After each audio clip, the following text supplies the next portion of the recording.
is how come the other two get guaranteed airtime, often no questions asked, here's your airtime, say what you like, and the alternative to both of them is ridiculed, condemned, or suppressed by reflex action? The answer that I came up with was that clearly some people don't want the public to have access to this information.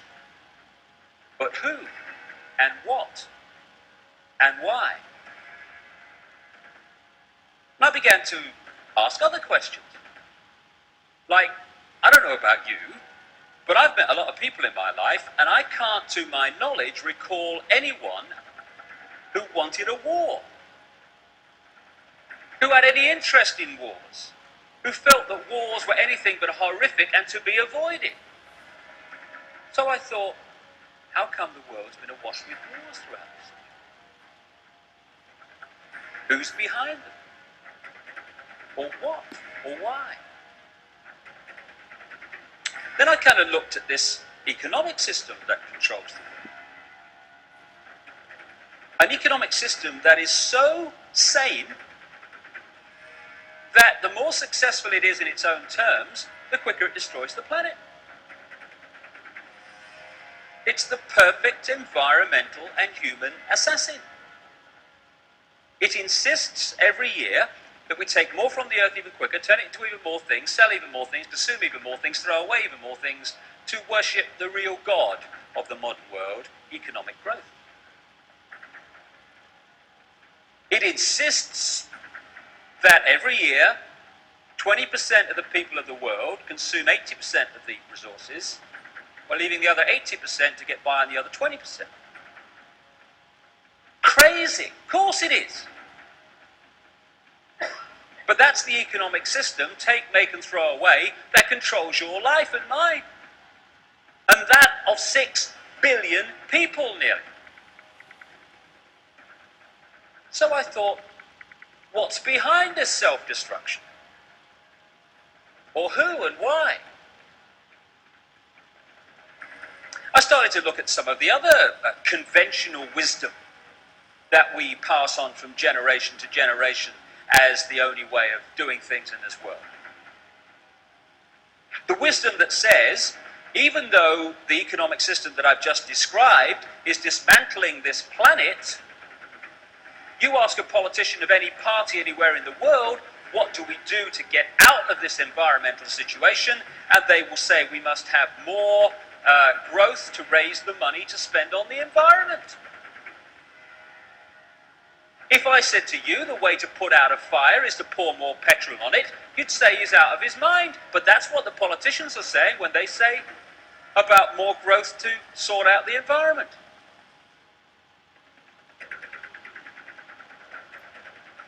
It's conventional wisdom that it's fine to treat animals as mere commodities, to be made as fat as possible, as quick as possible, on as little food as possible.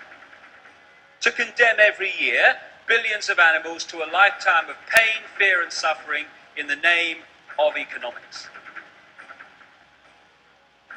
You're sane if you judge your success in healthcare not by how many people are healthy, but by how many diseased people you manage to treat. We're treating more patients than ever before. Why?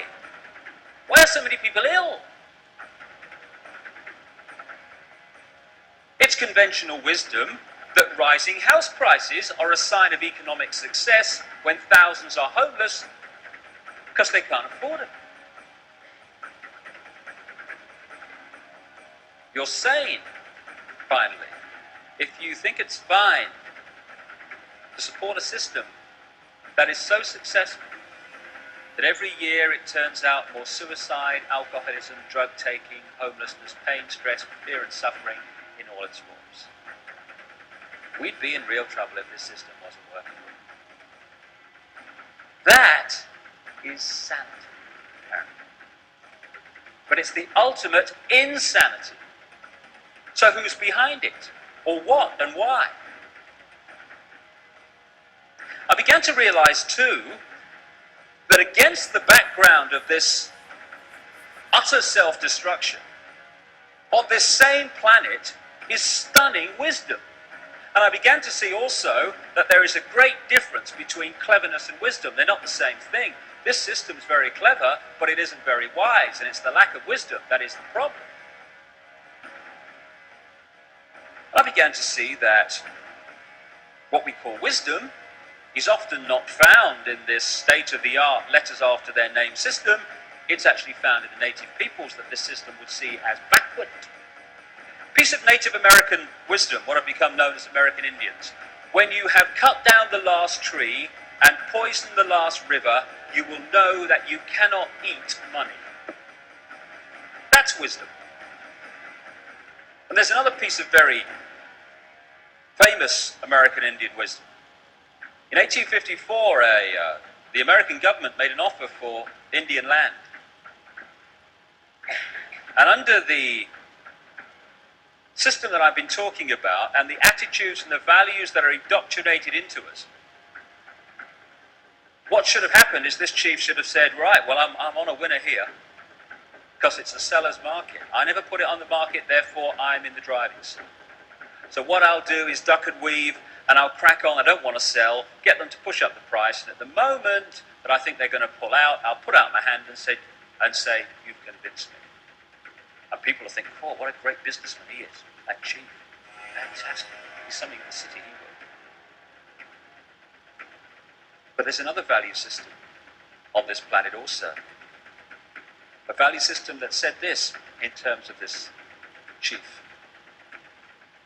How can you buy or sell the sky? We do not own the freshness of the air or the sparkle on the water. How then can you buy them from us? Every part of the earth is sacred to my people, holy in their memory and experience. We know the white man does not understand our ways. He's a stranger who comes in the night and takes from the land whatever he needs. The earth is not his friend, but his enemy. And when he's conquered it, he moves on. He kidnaps the earth from his children. His appetite will devour the earth and leave behind a desert. If the beasts were gone, we would die from a great loneliness of the spirit, for whatever befalls the earth, befalls the children of the earth.